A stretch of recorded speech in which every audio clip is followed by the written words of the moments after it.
দেখতে পাচ্ছেন যে অনেক মাতব্বররাও ভ্যান গাড়িওয়ালারা একযোগে সবাই মিলে মাদ্রাসার শিক্ষক সহ সবাই এই নির্মাণ কাজে অংশ নিয়েছে।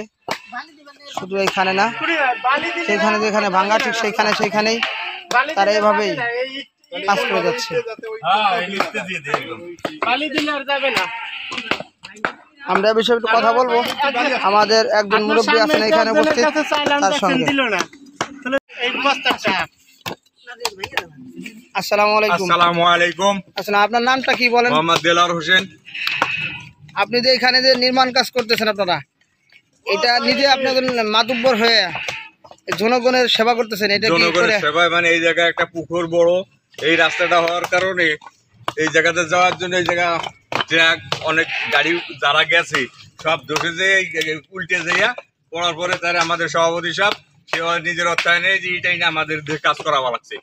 আপনি কাজ করতেছেন, এটাকে আপনার আনন্দ লাগতেছে কিনা? আনন্দ মানে আমাদের এই রাস্তার অনেক সৌন্দর্য লাগতেছে এবং ভালো লাগতেছে। ধন্যবাদ দেই। ধন্যবাদ আপনাকে। এবার আমরা এ বিষয়ে কথা বলবো সোনাপুর ইউনিয়নের বিএমপি সম্মানিত সভাপতি সাহেবের সাথে যোগাযোগ করার কথা বলার চেষ্টা করব। সভাপতি সাহেব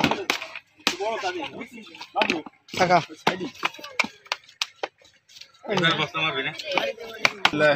আসসালামু আলাইকুম। আসসালামু আলাইকুম। ভালো আছেন আপনি? জি আলহামদুলিল্লাহ। এই যে রাস্তা দীর্ঘদিন যাবৎ ধরে যে আমরা দেখতে পাচ্ছি, প্রায় 2 বছর যাবৎ ভাঙ্গা, বিভিন্ন ভ্যান উল্টে যাচ্ছিল, অটো গাড়ি উল্টে যাচ্ছিল, সেখানে যে কিভাবে আপনি নির্মাণ করতেছেন এগুলা? এটা আমার নিজের অর্থে, আমার নিজের উদ্যোগে আমি ভাটার থেকে ইট এনে রাস্তা ঠিক করে দিতেছি। অনেক দিন যাবৎ এই মানুষ এই রাস্তা দিয়ে যাতায়াত করতে পারে না, অনেক ভ্যান গাড়ি উল্টে যায়। গতকালকে একটা ক্যারের গাড়ি উল্টে পুকুরের ভিতরে চলে গেছে। এই জন্য আমার নিজের অর্থে এই রাস্তা ঠিক করে দিতেছি জনগণের চলার স্বার্থে সুবিধার্থে। আমরা আরেকটা বিষয় দেখেছি যে কিছুদিন আগেও কিন্তু আপনি একবার এটা ঠিক করেছিলেন নিজস্ব অর্থায়নে। গত বছর একবার ঠিক করেছি, এই রাস্তাটা বৃষ্টির কারণে রাস্তা ধসে গেছে, বিধায় এবছর আবারও। আপনার কি কোনো দাবি দাবা আছে?